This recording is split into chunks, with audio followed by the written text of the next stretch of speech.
You know, we talk so much about negative stuff on the channel, people trying to institute gun control or government being tyrannical, that I figured every once in a while I'd talk about something positive. Stories of resilience, stories of integrity, stories of there still being good people in the world. So over the past couple of months, I've been calling out a couple of different things as far as these insurance type of self-defense coverages just being mediocre, having a ton of exclusions in their contracts, finding ways to drop members, the list goes on. And for those of you who don't remember, I used to work with one of those insurance companies and I dropped them, turned down a bunch of money simply because my integrity and my responsibility to be loyal to the audience is way more important than just making my pocketbook fat or working with a certain company. And all of that has kind of come to a head here. And the point of all of this, before I get into it, is if you have integrity, if you always take care of the customer first, if you always put other people before your need for money, you will end up gaining more people's respect. You will end up with a bigger audience or a bigger customer base simply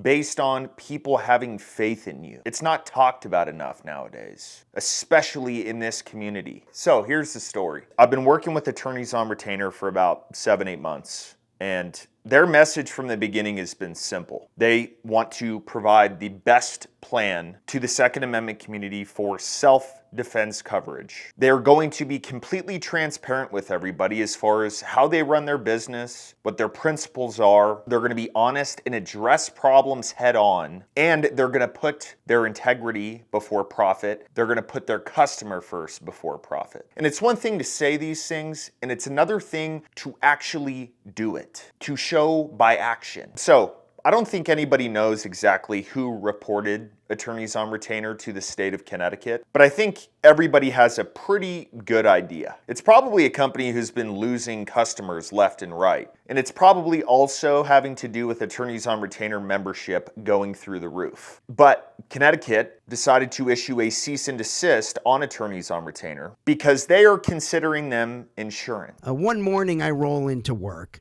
and I get a message from one of our reps, one of our people who are out there explaining the AOR program to potential clients of our firm.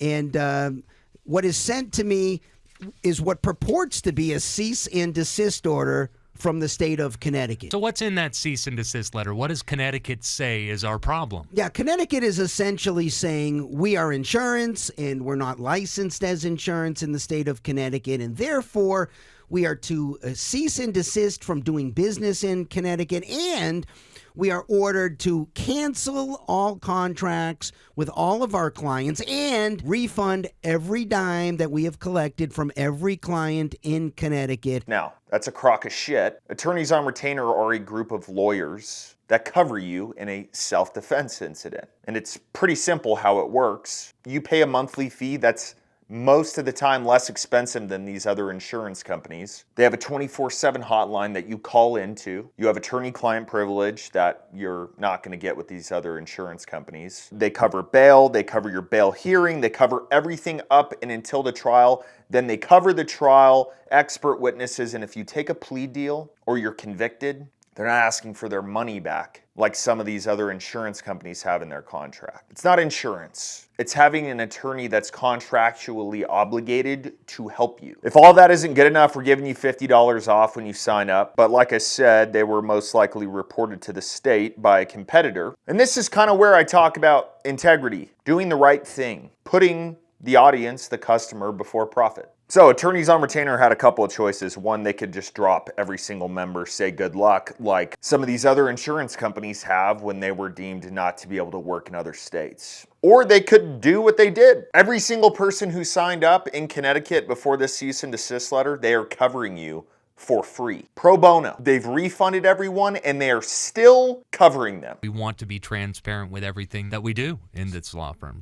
Yeah, so we should also put out the current state of affairs, right? So if you are in Connecticut and you are already a member of the Attorneys on Retainer program, we got your back. Right? You just call us. You are now our free pro bono legal representation client, and there's nothing the Connecticut Insurance Board can do about it because I get to represent and Mark gets to represent anybody that we want in that state if we're doing it for free. Why in the hell would they do that? Maybe it's because attorneys on retainer, me, anybody who's working with them, we legitimately care about the person on the other end of the screen. We legitimately care that if you were in a self-defense incident, there are no questions on if attorneys on retainer has your back.